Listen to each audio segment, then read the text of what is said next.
Atos dos Apóstolos, capítulo 2, do versículo 42 ao versículo de número 47.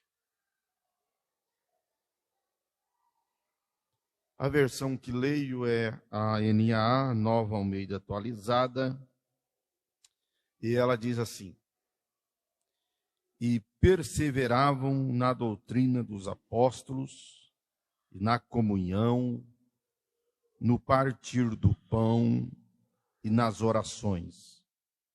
Em cada alma havia temor, e muitos prodígios e sinais eram feitos por meio dos apóstolos. Todos que criam estavam juntos e tinham tudo em comum. Vendiam as suas propriedades e bens, distribuindo o produto entre eles, ou entre todos, à medida que alguém tinha necessidade.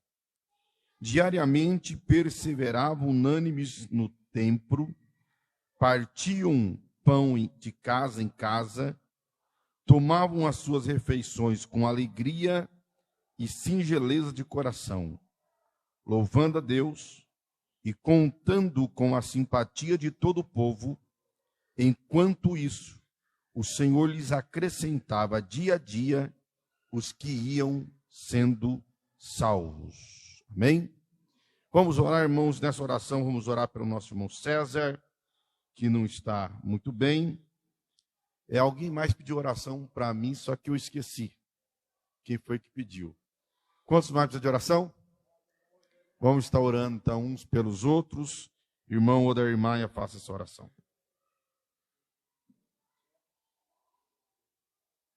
Aleluia. Então vamos todos orar, né? A favor também da irmã Regiane, né? Do Nael.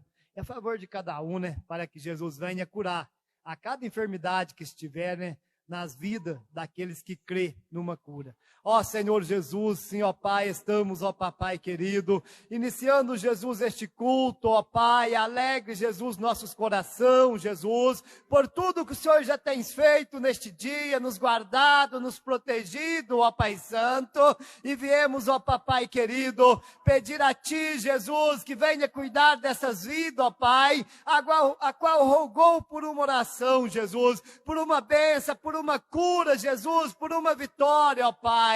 Venha conceder sobre a vida de cada um, Pai Santo. Também, Jesus, o nosso pastor, ó Deus, a qual vai trazer a palavra, Jesus, de ensino, ó Pai, para os nossos corações. Usa em tuas mãos, Jesus, e abençoe mesmo ele a cada dia, ó Papai querido. Nós pedimos, ó Pai, e cremos na tua bênção. Aleluias. Amém, Jesus. Queridos irmãos, nesta noite nós vamos meditar nesses versículos que nós acabamos de ler, de Atos dos Apóstolos, capítulo 2, versículo 42 e 47. Você sabe que Atos é um livro escrito por Lucas. Ele já havia escrito o livro, o Evangelho, né, de Jesus segundo Lucas, e agora também o livro de Atos. E ambos os livros ele escreveu para Teófilo. Teófilo era alguém importante na sociedade, havia convertido, e Lucas tinha a preocupação de dar a ele o pleno conhecimento do Evangelho. Aí ele escreve o seu Evangelho, falando sobre Jesus, e depois ele vai relatar para Teófilo o prosseguimento da salvação e da obra de Deus através da igreja. Lucas, ele é gentil, é o único autor gentil do Novo Testamento. No Antigo Testamento você tem o livro de Ruth. Ruth era moabita, não era descendente de Abraão. Lucas também, ele não é judeu, ele não é descendente de Abraão, ele é um gentil. Ele é um médico e ele é um historiador. Ele se converteu, talvez, por aqueles discípulos que se converteram, aqui em Atos, capítulo de número 2, que saíram, haviam se convertido ali mais de 3.000 pessoas, pessoas de todas as nações, E quem sabe foi através de um desses que ele se converteu. O certo é que quando Paulo encontra com ele, Atos dos Apóstolos, capítulo de número 16, por volta do ano 51, 52 depois de Cristo, ele então se junta a Paulo, mas ele não é um convertido pelo ministério de Paulo. Através do ministério de alguém ele foi, mas nós não sabemos através do ministério de quem. Mas quando ele junta com Paulo, vou reforçar isso, ele já era um crente. Atos dos Apóstolos, capítulo 16, ele já era crente quando ele se junta com o apóstolo Paulo. É ali que o relato, ele entra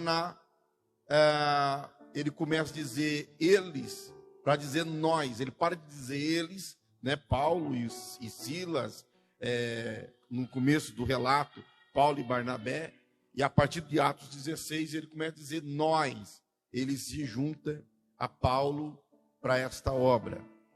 E provavelmente o livro de Atos foi escrito por volta do ano meados de 65 a 70 depois de Cristo. O certo é que é antes de 70, porque senão nós teríamos aqui alguma coisa sobre a destruição de Jerusalém que aconteceu no ano 70.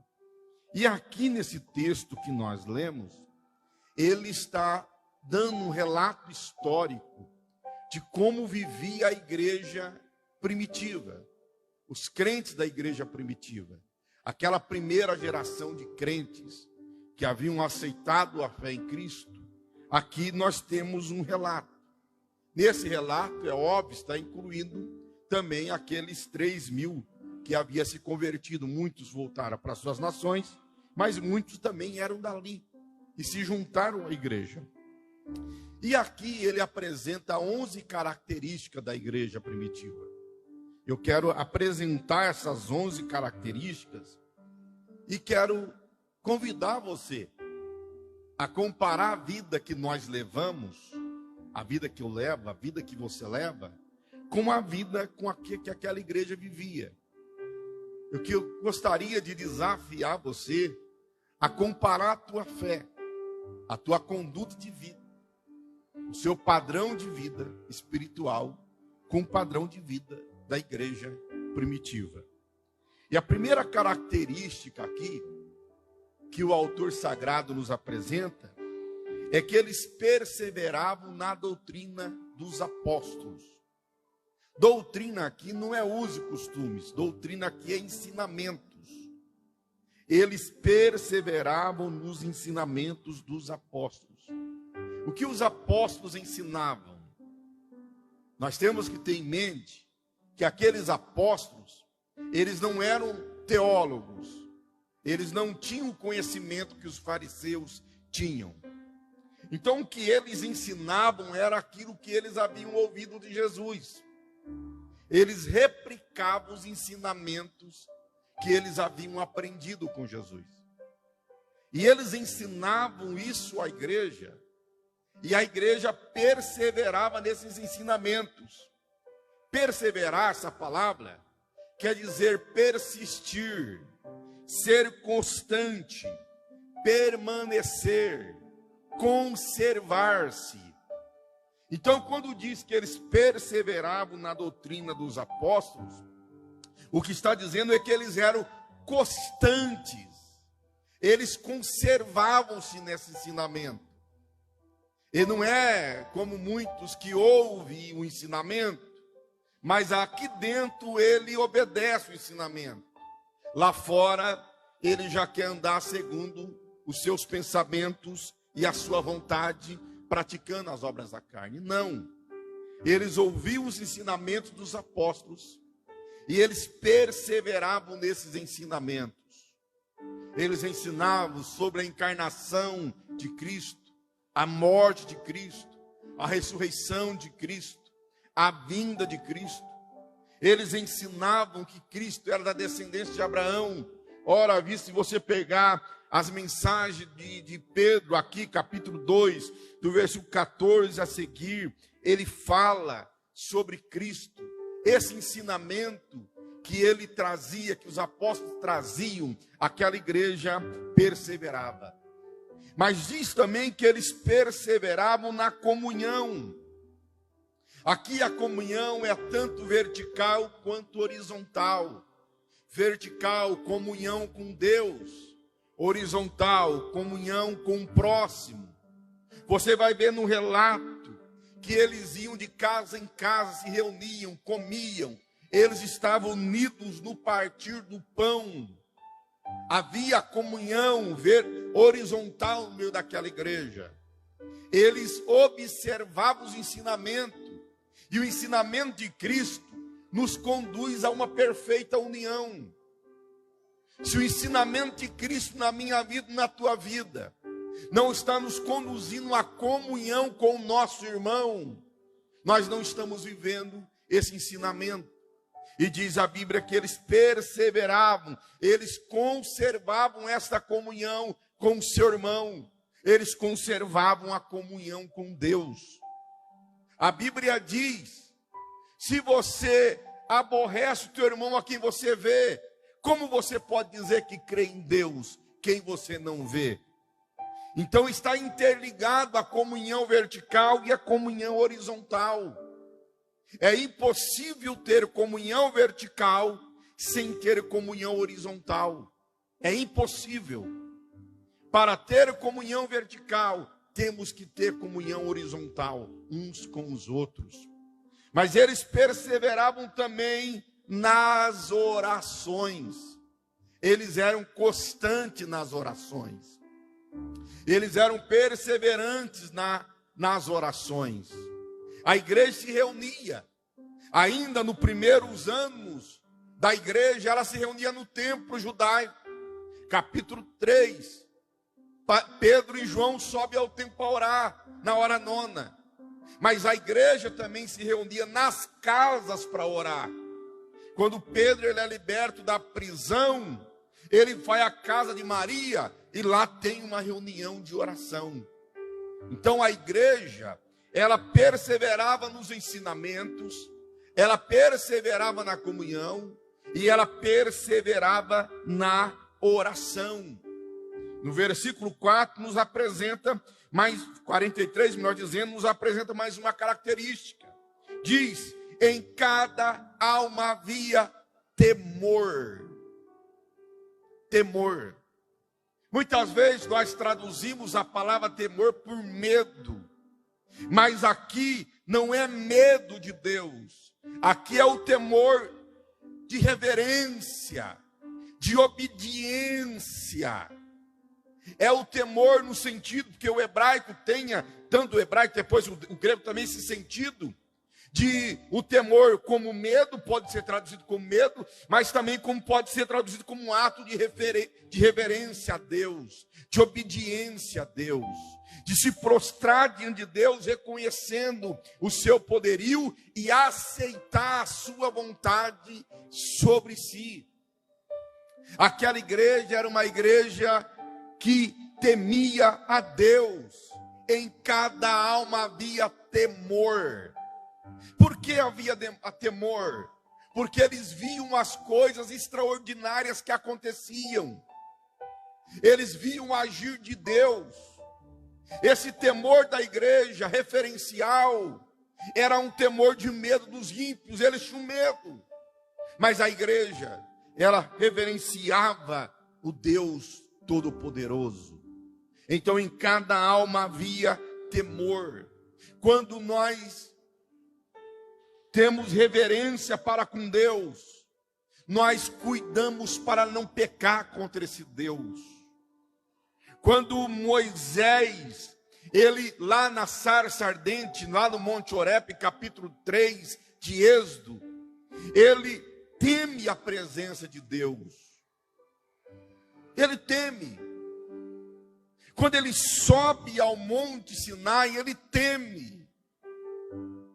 Quando o povo vê o monte balançando da glória de Deus, o povo teme. Mas aquele povo que temeu, vendo a glória manifestando, logo depois de uns dias, já partiu para outros deuses. Então o temor na alma é aquele que me afasta do pecado, é aquele que me constrange a não entristecer o Espírito Santo, é aquele que me constrange a não afastar-se da presença de Deus. Então em cada alma havia temor. E apresenta aqui a quinta característica: havia milagres na igreja. O milagre é consequência de uma vida perseverante na doutrina, de uma vida perseverante na comunhão, de uma vida perseverante na oração. É consequência de temor a Deus. Por que não tem mais milagres nos nossos dias? Se Deus é o mesmo, se ainda tem pessoas que oram a Deus, tem pessoas que na sua casa, nas madrugadas, na igreja oram, então por que não está tendo mais milagres no meio da igreja? É porque essas características anteriores que eu acabei de dizer está deixando de existir na igreja. Nós não atentamos mais para os ensinamentos que os nossos líderes nos ensinam. Nós perdemos a comunhão com o nosso irmão, porque qualquer coisinha é motivo para nós brigarmos, para nós virarmos a cara, para nós embrutecermos. Existe aquelas pessoas que estão orando sim no seu particular, mas a igreja não se reúne mais para oração. No culto de terça-feira, que é o único culto que nós temos para orar, nós não chegamos. Que é um culto histórico de oração e ensinamento, nós não chegamos para orar. Nós só chegamos depois que termina a oração. Os nossos cultos normais que nós temos, que nós abrimos essa igreja 1 hora antes, para nós chegarmos pelo menos meia hora para orarmos, nós não oramos mais. Nós não buscamos mais a Deus como antes. Dava a hora da oração, a igreja se reunia para orar, então havia milagres. E se nós quisermos milagres em nossos dias, nós temos que voltar a viver essas características que a igreja primitiva vivia. Sexto, a Bíblia diz que eles eram generosos. Versículo 45, vendiam as suas propriedades e bens e distribuindo o produto entre todos. Aquela igreja era de uma generosidade tremenda. Porque quem tinha, eles voluntariamente vendiam e distribuíam aos pobres.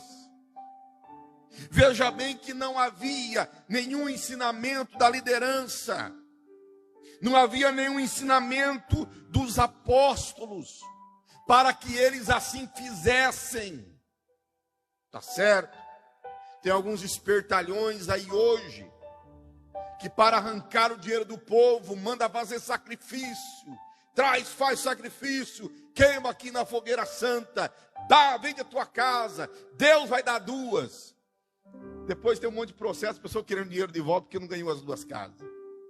Mas nessa igreja não tinha isso não. Eles faziam voluntariamente. Não faziam para se aparecer. Eles faziam porque viam a necessidade e o coração daquele homem rico não conseguia viver em paz, sabendo que o seu irmão pobre estava passando necessidade. Tanto é que quando alguém quis fazer alguma coisa para aparecer e não como um ato de coração, Deus matou. Atos capítulo 5, quando Ananias e Safira, eles vendem uma propriedade por X, mas combinam entre eles de falar que é por Y, para reter uma parte do dinheiro, para que todo mundo pudesse dizer, olha como Ananias e Safira também são generosos. Mas Deus viu o coração deles, que eles queriam aparecer, e eles mentiram, e Deus matou os 2. Então havia uma generosidade daquela igreja, voluntária. como um ato de uma transformação espiritual. Porque se você consegue comer em paz, sabendo que algum entre os teus irmãos está passando necessidade, alguma coisa está errada conosco. Porque um crente, lavado, remido pelo sangue do Senhor, convertido, ele sabendo que o seu irmão passa necessidade, ele estende a mão para socorrer o seu irmão. Atos de generosidade. Atos de generosidade. Mas havia o sétimo característica, é que eles eram simples. A Bíblia diz no versículo de número 44, que eles estavam juntos e tinham tudo em comum. Não havia aquele que sobressaía ao seu irmão. Não havia aquele que se colocava como melhor que o seu irmão. Não havia aquele que se apresentava como o especial, o diferente, o extraordinário. Não. Eles viviam uma vida em comum. Em comum. Simplicidade. Simplicidade. A Bíblia diz, e nós um dia ouvimos aqui uma mensagem pregada pelo pastor Alex de Montebello, que o autor dizendo que viu príncipes andando a pé e servos andando a cavalo. Porque uma pessoa pode ter muito e ser simples, como também outra pode não ter nada e andar todo pomposo. Aqueles que têm muito, mas trata todos por iguais. E aqueles que não têm nada e olha todos de cima para baixo. Mas na igreja primitiva não. E uma igreja onde o Espírito Santo habita, todos se olham iguais. E se for seguir o ensinamento de Cristo, o ensinamento é este: se você quer ser maior que o teu irmão, sirva-o. Seja servo dele. Esse é o ensinamento de Cristo. Uma igreja, um corpo de serviçal, em que um serve o outro com o propósito da glória de Cristo. Mas o autor sagrado nos apresenta a oitava característica. Ele vai dizer que eles tinham alegria. Diz o versículo: vendiam suas propriedades, bem, distribuindo. Versículo número 46. Diariamente perseverava unânimes no templo, partia o pão de casa em casa, tomava suas refeições com alegria e singeleza de coração. Interessante que aqui os ricos estavam alegres por doar e os pobres estavam alegres por receber. Agora é óbvio que o pobre sempre vai estar alegre por receber, mas nem sempre um rico pode ficar alegre por ter que doar ou por doar. Quando se doa de modo obrigatório, aquilo traz constrangimento. Mas quando se doa com amor, voluntariamente, generosamente, aquilo produz alegria. Então, no meio da igreja tinha alegria, tanto entre os ricos que doavam e entre os pobres que recebiam. Havia singeleza de coração, coração transbordante de alegria. É fruto do Espírito Santo a alegria. Quando Paulo ele descreve aos Gálatas, e ele fala da obra da carne e do fruto do Espírito, ele diz que um dos frutos, da característica do fruto do Espírito é a alegria. Não é apenas a alegria da salvação, mas a alegria da confraternização, a alegria da comunhão, a alegria de ver todos bem, a alegria de ver todos supridos. O bem-estar do meu irmão tem que produzir em meu coração alegria. O bem-estar da minha irmã tem que produzir em mim alegria. Eu sabendo que ela está bem porque está sendo apoiada, está sendo ajudada, tem que produzir no nosso coração a alegria do Espírito Santo. Mas vem para a nona característica. Todos estavam cultuando a Deus. Aquela igreja era uma igreja que se reunia para cultuar a Deus. Aquela igreja entendia que eu não consigo ser crente sozinho. Aquela igreja entendia que para eu ser crente, eu tenho que estar com meus irmãos. Eu tenho que me reunir com meus irmãos da casa de Deus. Então eles se reuniam tanto no templo, quanto também eles se reuniam nas casas, diariamente, versículo 46, perseveravam unânimes no templo e de casa em casa. A igreja naquele tempo ainda não tinha os templos evangélicos como temos hoje.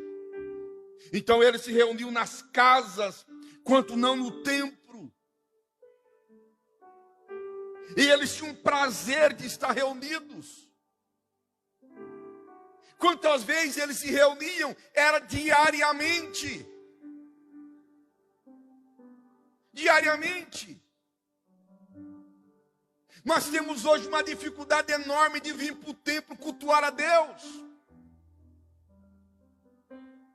Nós colocamos um monte de prioridade na frente de vir cultuar a Deus, à frente de Deus. Uma dor de cabeça nos afasta do templo. Um compromisso banal nos afasta do templo. Qualquer coisa é motivo para nós faltarmos do culto, não irmos para a igreja cultuar a Deus. Não, eu sou crente na minha casa, eu sou crente. Sim, você é crente. Mas você não é corpo de Cristo. A Bíblia diz que nós somos membro de um corpo, e nenhum membro de um corpo sobrevive isoladamente. A minha mão cortada não vai viver isoladamente, ela vai morrer, vai apodrecer, vai feder. Qualquer parte de um membro desse corpo só existe se estiver ligado no corpo. E é aqui que a Bíblia diz que nós somos exortados, que nós somos animados, que nós somos fortalecidos.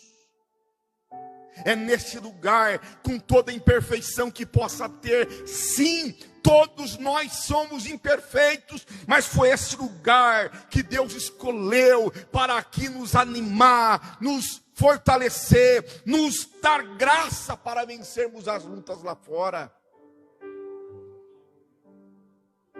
Nós temos que voltar a ter prazer de vir na casa de Deus. Salmista, nós replicamos esse salmo de modo hipócrita. Eu me alegrei quando me disseram, vamos à casa do Senhor. E nós muitas vezes recitamos esse salmo sim com hipocrisia, porque não é um prazer vir aqui, porque senão nós vimos mais. Aquela igreja via tudo isso acontecer no meio dela, porque eles estavam unidos. É à medida que eu convivo com meu irmão, que eu começo a amar o meu irmão, que eu entendo o meu irmão, que eu compreendo o meu irmão. É à medida que eu vejo ele dia após dia, que eu me apego a ele. Querido, se não fosse para nós vivermos em comunidade numa igreja, o Senhor não tinha estabelecido a tua igreja. Você fala assim, não, mas Ele estabeleceu a igreja universal. Verdade? A igreja universal dos santos de todo tempo, de todas as épocas. Mas é interessante que a palavra eclésia, que é traduzido por igreja, ela aparece mais de 50 vezes. Mas em apenas 3 ou 4 vezes, se a minha memória velha, já de uma sua idade, não está falhando, está relacionada à igreja universal, porque todas as demais estão relacionadas à igreja local. Isso aqui é uma igreja local, onde nós nos reunimos para glorificar a Deus. Então não venha falar para mim que eu consigo ser crente na minha casa, assistindo um pregador na internet, porque é balela para boi dormir. Porque o que a Bíblia ensina é que nós temos que viver em comunidade. Nós temos que viver junto. E essa igreja se reunia para cultuar a Deus. Eles nos reuniam para aparecer, para ver a roupa do irmão, da irmã, o tamanho que está a saia, o que o irmão fez. Não, se reunia para cultuar a Deus. Nós somos diferentes, aqui tem diferença. Aqui não só tem magro e gordo, feio e bonito, alto e baixo, não. Aqui tem pessoas que pensam de um jeito, pensam do outro jeito, mas é a igreja de Cristo. E quando nós entramos nesse templo, como irmão que nós somos, qualquer diferença tem que ficar para fora, porque aqui o alvo, o objetivo é cultuar o nome do Senhor. Então não importa que quem está pregando prega mal, quem está cantando canta mal, ou quem está pregando prega bem, quem está cantando canta bem. Não importa se é criança, se é culto de criança, não importa se é adulto. O importante é que Deus está aqui e eu vim adorar a Ele e bendizer a Ele. Mas tem a 10ª característica dessa igreja. Essa igreja tinha influência na sociedade. Olha o que diz o verso 47. Louvando a Deus e contando com a simpatia de todo o povo. Aquele povo que não era crente, eles olhavam para aquela igreja e via a diferença naquela igreja. Via diferença na igreja. E como eles viam que aquele povo era diferente, eles eram simpáticos a ela. Eles entendiam e recebiam a influência daquela igreja. Porque quando a igreja ela guarda esses princípios de característica do texto, todo mundo lá fora que olhar para ela, admira ela. Porque uma igreja como essa aqui, compra e paga. Uma igreja como essa aqui, pega emprestado e devolve. Uma igreja como essa aqui não dá calote no irmão. Uma igreja como essa aqui não mente. Não rouba. Não prostitui. Não levanta falso testemunho nem calúnia. Uma igreja como essa que tem temor de Deus, ela honra com seus compromissos.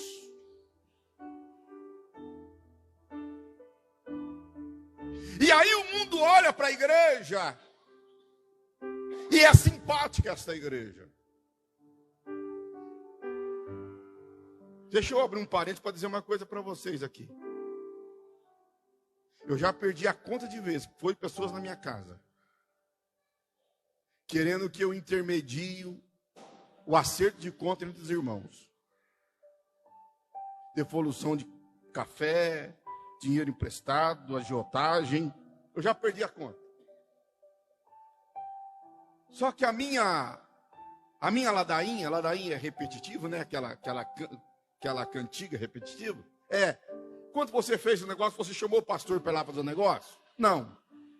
Bom, se você não chamou o pastor para ir lá fazer um negócio com você, então você não tem que chamar o pastor para acertar o negócio agora. Mas como é vergonhoso tais coisas. E uma igreja que tem tais coisas no meio dela, não serve para influenciar. Ela não serve para influenciar. Mas essa igreja influenciava, porque essas coisas não tinha lá no meio dela. E quero abrir um parênteses para dizer o seguinte: tempo não perdoa a dívida. Tempo não perdoa a dívida.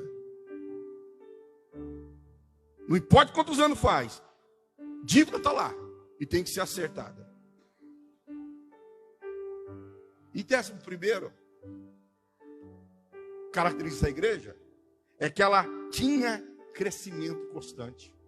Ah, irmãos, porque quanto uma igreja tem essas características, influencia a sociedade, é certo que ela vai crescer. Olha o que diz o versículo 47 no final: enquanto isso, o Senhor lhes acrescentava dia a dia os que iam sendo salvos. Uma igreja que tem essas características é uma igreja que sempre vai crescer. Porque quem está lá fora vai querer estar aqui dentro também.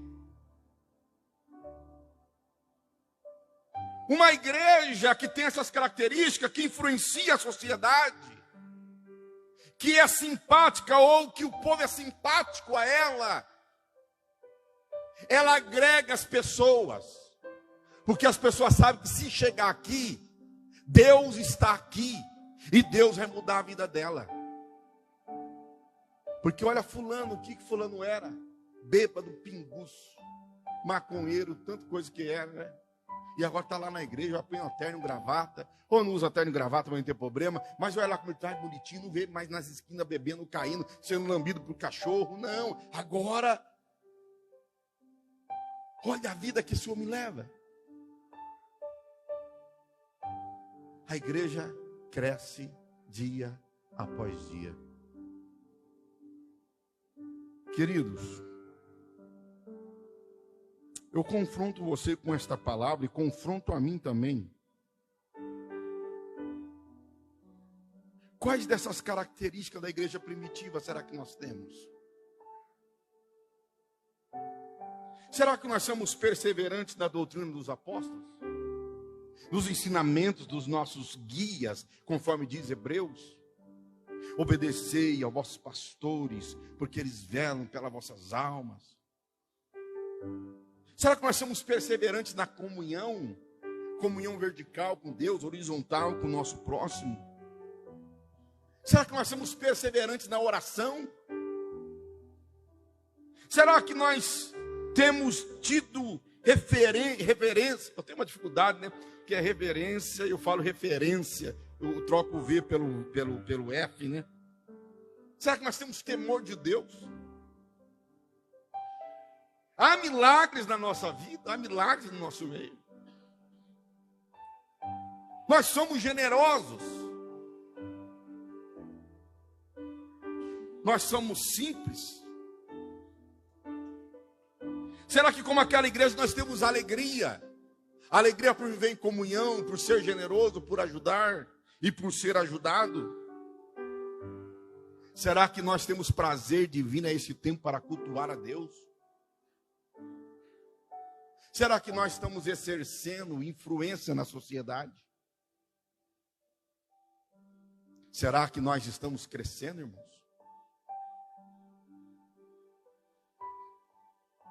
Quais dessas características que você pode dizer aqui hoje, essa eu tenho, essa eu tenho, essa o Espírito Santo pôs em minha vida? Qual dessas características? Porque muitas vezes nós criticamos e julgamos. Ah, porque não tem isso na igreja mais, não tem aquilo na igreja mais. Não tem profecia, não tem revelação, não tem mais cura, não tem mais batismo, não tem mais salvação, não tem mais o Pentecoste. Bom, a culpa não está em Deus, porque Ele é o mesmo. A culpa não está em Jesus, porque Ele é o mesmo. A culpa não é do Espírito Santo, porque Ele continua operando isso. Então a culpa é minha. A culpa é nossa. Neemias, quando ele estava na fortaleza de Suzã, e ele soube do que estava acontecendo com Jerusalém, Neemias não fez parte daquela geração que pecou, que trouxe castigo para Jerusalém, para Judá, para o reino do sul. Não, Neemias não. A destruição do templo foi 586. Neemias está vivendo no período de 444. Ele nem vivia quando isso aconteceu. Mas quando ele vai orar, ele não ora assim: Senhor, os nossos pais pecaram, Senhor, os nossos líderes pecaram. Não, esse Deus, nós pecamos. Nós. Ele se incluiu no meio de um grupo de pessoas que haviam pecado como se ele também tivesse pecado. Ele se põe como igual. Porque nós temos que parar e expulsar de nós a síndrome de Adão, em de só pôr a culpa no outro. A culpa é dela, a culpa é dele, a culpa é do outro, é de cicrano. E nós nos colocarmos que a culpa é nossa, é minha. A culpa não é só de um, é de todos nós. Então todos nós temos que nos arrepender. Todos nós temos que nos voltar a Deus. Confessar os nossos pecados. E aí se cumprirá o que o Senhor diz para Salomão: se o meu povo, que se chama pelo meu nome, se humilhar, se arrepender, se converter, então eu ouvirei a oração nos céus, eu sararei a terra. Então nós temos que caminhar por este caminho, o caminho do arrependimento, o caminho da confissão, o caminho em que nós nos caímos diante de Deus e dizemos: Deus, tem misericórdia de nós, porque nós pecamos contra ti.